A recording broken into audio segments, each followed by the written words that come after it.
আসসালামু আলাইকুম ভাই। আপনারা কি কৃষক? ও, আপনাদের ক্ষেত কোনটা?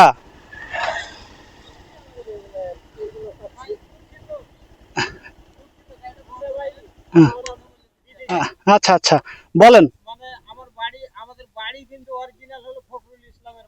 জি জি জি। ও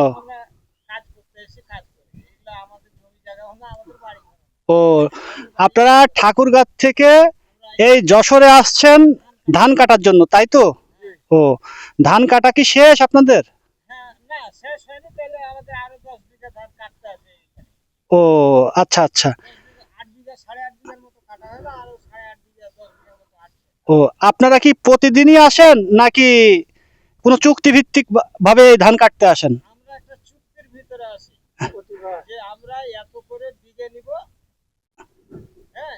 হুম। ও, আচ্ছা আচ্ছা। এখন কি এই গাছের ছায়ায় কি বিশ্রাম নিচ্ছেন আপনারা? আচ্ছা, আপনার নামটা কি? সাদিকুল ইসলাম না? আচ্ছা ভাই, ধন্যবাদ।